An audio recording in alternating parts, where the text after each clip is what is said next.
Hey everybody, it's John King. Welcome to my weekly live update. For some of you, this is the first time that you are seeing it because I've got a few different channels and I don't normally broadcast this live update across all my channels. This one's a big one. So I'm going to broadcast this one everywhere. So hopefully you guys are seeing that. We'll see value in this. There are three topics that I want to talk about today. The first thing is what's happening with interest rates this week. What direction did they go and why? And every single week I update you on that. The second thing I want to talk about is the California Dream for All program. And all I'm going to say is I literally wrote the book on the Dream for All program. And the third thing I want to talk about and what I want to spend the most time on is what the heck is about to happen with how buyers pay their realtor, because you're about to see some significant changes. And I'm going to share with you everything about how that works. So let's go ahead and get started. So first of all, what's happening with interest rates right now? This has not been a good week for interest rates. What we saw is last week we had last Friday we had the jobs report, and that was a mixed bag. But we saw that really we didn't see rates go up almost at all, and we were nervous that they were going to. This week on Tuesday we got the inflation report. It showed inflation going up, and inflation is bad. So remember, I keep telling you the biggest things that the Fed is paying attention to this year is what's happening with jobs and what's happening with inflation. They are convinced inflation is down. They're worried inflation is going to pop back up if jobs continue to grow. Last week showed jobs were continuing to grow. This week showed inflation was still going up. And so we thought on Tuesday we'd see a really big bump in interest rates, and we didn't when the inflation report came out. But we saw the bump on Wednesday. We saw the bump yesterday. We saw a little bit of a bump this morning. So the week is ending poorly when it comes to interest rates. We are back at, for most people, touching 7%. That's still way better than the 8% that we were at back in October, but it's been a rocky road. We were down in the low to mid sixes in January. February popped up to 7 to 7.25. The end of February, beginning of March was looking promising. We thought we had a chance, and then we lost some ground. And this week is the week we're losing ground. So we'll see where we end up, but it's going to be a rocky road. We are for sure, the Fed has made it clear they are going to lower interest rates, and mortgage rates are going to go with them. The question is when, and the bigger question is what's going to happen in between. Okay, so that's the critical thing. Keep paying attention. If you don't normally see this update, if you're on one of my channels, it doesn't normally get this update, go to YouTube and subscribe to John Lone King. So just search John Lone King. You'll get this update every single week on that YouTube channel. All right, so quickly I want to talk about the book that I wrote, and I literally wrote the book. The book is on the California Dream for All program. It is just in final editing of my digital book, and it should be able to be sent out this weekend or worst case Monday morning. So if you want a copy of the book, it is designed for buyers, and it's a comprehensive guide to the California down payment assistance program, the Dream for All, California Dream for All program. So if you want that, email me. The email address is in the description below. We're going to be launching a landing page that you can register there and have a copy sent to you automatically. But I want to get the word out because this program is launching April 3rd, and the registration for your ability to get in on the lottery ends on Monday, April 29th. So I'm trying to get as much information out there as quickly as I possibly can on this program. So if you or someone you know is looking at utilizing the Dream for All program, whether you've already whether you already have your pre-approval letter or not, I want to get you my book. So you can email me. The link is down below in the description. And I'll push out the landing page once we have it ready. But right now, just email me and get a copy of the book early next week as soon as it is released. All right. The last thing, the most important thing that happened today, there was a settlement that was proposed. Now, proposed means that this is going back, by the way, proposed by the National Association of Realtors on a lawsuit that they lost back on Halloween, October 31st of 2023. And it's a case in Missouri where home sellers were suing realtors saying, you forced me to pay for the buyer's commission. Why did I have to pay for the real estate agent representing the buyer? Okay, so what we're dealing with now is we've been dealing for the last few months with a lot of uncertainty of, well, the National Association of Realtors and some of the largest real estate companies in the nation were sued, and they lost. And they lost a big amount of money. And now that settlement that came out today is saying, hey, instead of us paying you these trillions of dollars, we're gonna pay you billions of dollars, whatever it is. We're gonna pay. Look, once it gets over a certain number, I don't care if it's millions, trillions, billions, it's a lot more money than any of us have ever seen, right? So the National Association of Realtors proposed a settlement today. What does that mean to you as the home buyer? Well, the National Association of Realtors admitted no wrongdoing, but they agreed, if the settlement is accepted, that starting this summer, starting the middle of July, which, by the way, for anybody on here who's utilizing the Dream for All program, this is literally going to start while you are out shopping for a home. No longer are sellers going to automatically pay for your real estate agent. No longer do buyer's agents that represent the buyer get automatically paid by the seller of the home. What's going to happen, what they proposed in the settlement, if it's accepted, is that as a buyer, you are going to have to negotiate with the realtor you're working with on what their fee is going to be. Now, their fee has ranged anywhere from 1.5% to 3% of the sales price of the home, but that was paid for by the seller. And so the buyers really didn't pay a lot of attention to it because the seller just built that into the price of their home, which makes sense because the seller is providing an incentive. It's no different than the salesperson at the car dealership that the seller says, hey, I'm going to hire a salesperson at the car dealership to sell my cars. They're going to help you figure out which car is the right car. I'm going to pay them, though. Actually, a better example is the senior care industry. So if you know anything about independent or assisted living facilities, in the senior care industry, those facilities have their own internal salespeople, and their job is to sell you to come to live in their facility. But there are people that work as independent placement consultants, and you don't pay them. If you have a family member that needs to get into a facility, you can hire one of these independent or retain the services of one of these independent consultants, and you pay them nothing because they get paid by the facility as an incentive to bring you to that facility and look at it. It's how the world goes around.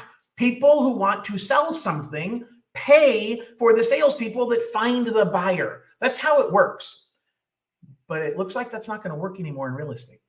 And it looks like what's going to happen is you as the buyer are going to have to say, hey, I got to hire somebody and I have to negotiate what the fee is to that person.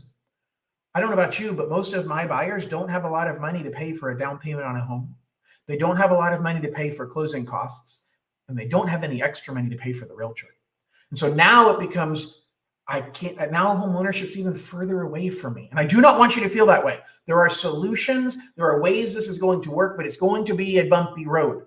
What I want to impress upon you is the fact that through this bumpy road, you have to recognize you're going to hear things that aren't going to make sense. You're going to hear somebody say, don't buy a home anymore because you have to pay for your realtor. Yes, you are agreeing for how much the compensation is that your realtor is going to pay. But your realtor still has the right to write in the contract when you offer to buy a home to say, I want you, the seller, to pay that percentage that was agreed to by the buyer and their realtor. Now, the seller doesn't have to accept it.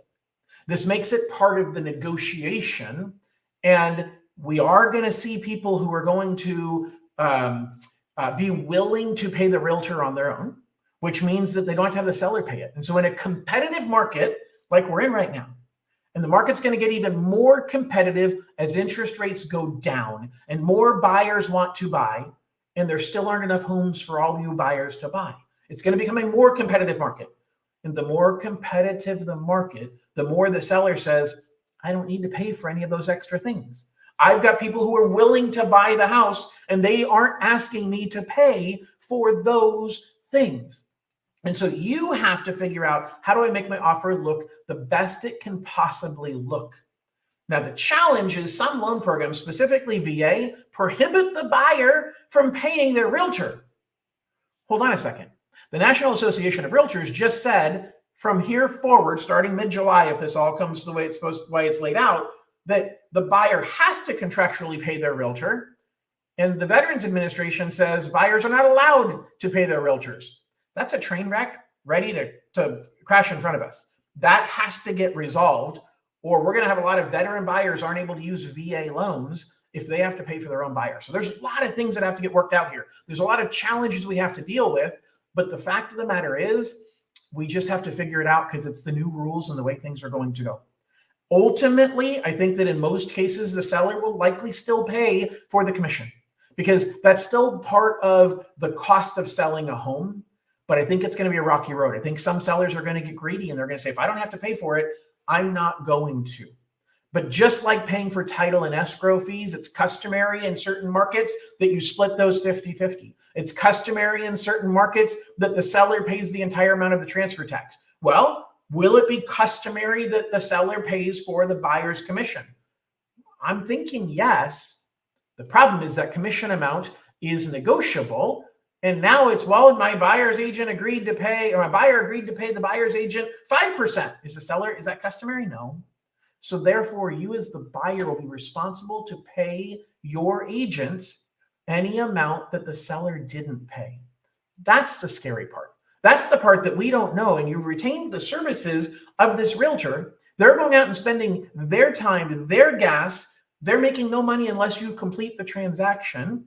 And yet they don't know now, if you don't have the cash to pay for them, the only way they're getting paid is if they negotiate their payment into the contract. And here's where the ethical issue comes up. Realtors are a fiduciary. It is their responsibility to put your interest in front of their own. So what if the seller says, I'm not willing to pay you? What if the seller says, I'm not willing to pay for the realtor's commission? I accept the offer. I'll sell it to your buyer, but I'm not going to pay you. Now what? Now what is your realtor supposed to do? Now you can say, my God, the realtor should just let me buy it then and step away because that's the right thing to do. Okay. Well, would you want to do that? If your employer said to you, hey, John, you can go to work and I'll decide after you put in, I'll pay you once a month. And after 2 weeks in, I'll let you know whether or not you're going to get paid for that month or not. So wait a second, I've already done 2 weeks of the work. And then you're going to tell me whether I'll get paid for the whole month. Now, granted, I can stop working halfway through the month because I know I'm not going to get paid. The realtor can say, fine, I'm out, and they don't have to do the rest of the work, but they've done all the work to get you to that point. So how do they get fairly compensated for the work that they're doing? Unfortunately, we can't go back and put the genie in the bottle. We can't change the lawsuit. We can't change this settlement and where it's going to go. We have to figure out what the unintended consequences are going to be. And I don't know what they're going to be. I got a comment here. Let's see who's saying something. All right. So I've got a comment from DM in regards to the Dream for All program. In this scenario where you make $120,000 with zero debts and a FICO score over 660, what would be the max loan amount provided to the borrower? Okay. So if you are buying a, where you make 120,000, oh, your income. Okay. That's DM. If you wouldn't mind, if you could email me, I'll go through that with you specifically. It's a math question, and I don't want to take the time for everybody in this live broadcast to go through that. I appreciate the question. As a matter of fact, I'll go back into comments and I'll type the comment into comments later, so you can email me or not. I'll give you your answer in the comments. But this is the challenge we're dealing with right now: is what is the change to the landscape in real estate? How is that going to impact buyers? But how's that going to impact the real estate industry? Buyers agents right now are the lifeblood of helping you search for a home. And their paychecks just got completely changed. Their ability to navigate the waters with you are unknown whether or not they're going to be able to get compensated unless, and by the way, you are technically going to have to sign a contract up front that says, I'm going to pay you, the realtor, X% of whatever house I find, unless the seller is willing to pay for it. So now you have to figure out, what the heck am I going to do if the seller's unwilling to pay for it? Do I walk away from that house? Maybe you do. But it's going to create a lot of unintended consequences. And I want to be ahead of this curve, and I want to explain it to you, because the settlement that was proposed this morning, if it's accepted, is going to go into effect in mid-July. And it means that the listing is not allowed to advertise, we're going to pay a certain amount towards the buyer's commission. They have to completely separate it, and it becomes just another, it's no different than normal closing costs now.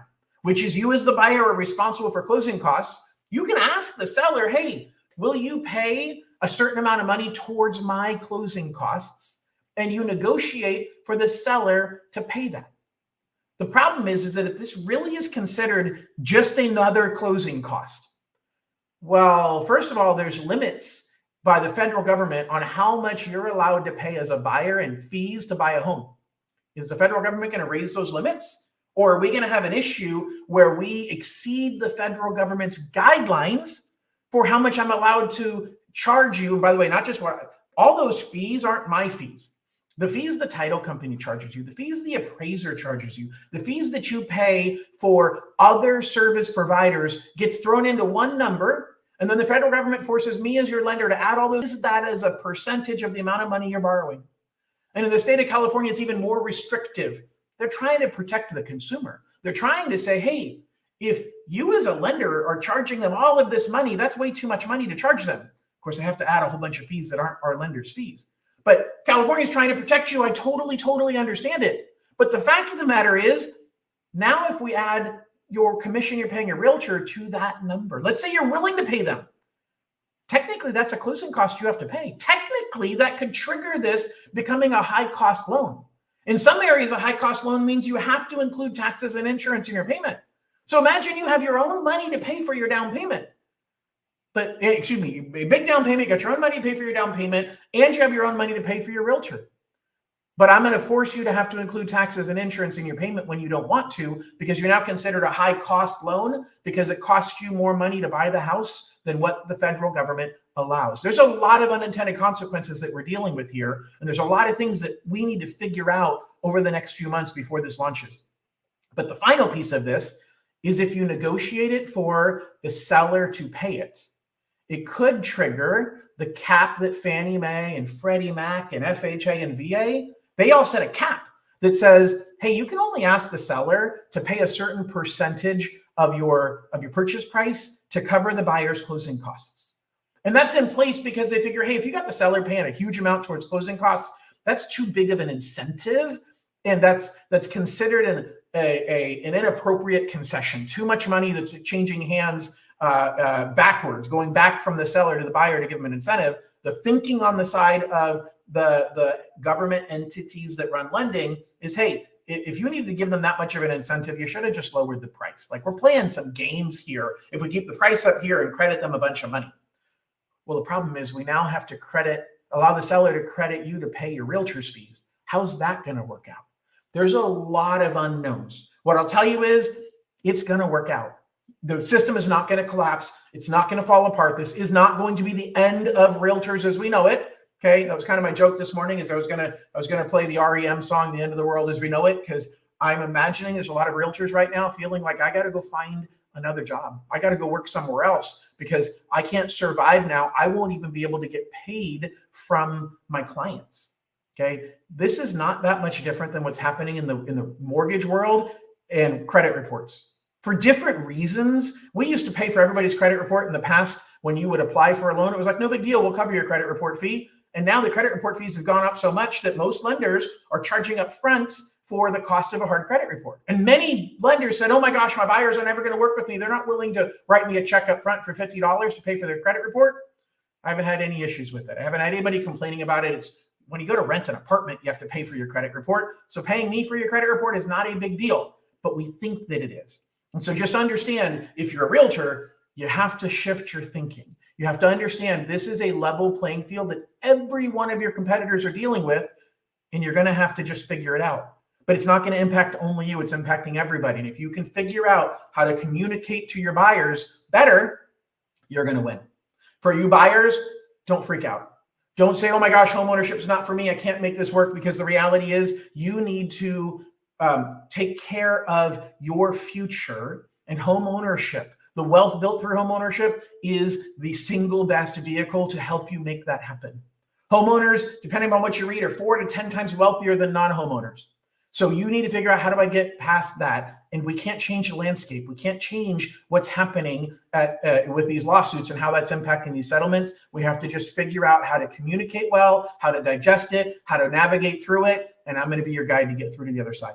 So guys, thank you so much for listening. I really appreciate each and every one of you. Please share this video, share my message, and make sure that you get a copy of my book. So email me, kingteam@JohnLoneKing, the description. The email address is in the description down below, where you can get a copy of my book. I literally wrote the book on how to take advantage of the California Dream for All program, and I'm looking forward to being your lender for any needs you have for anything mortgage related. Thanks, everybody, and have a great weekend. Bye-bye.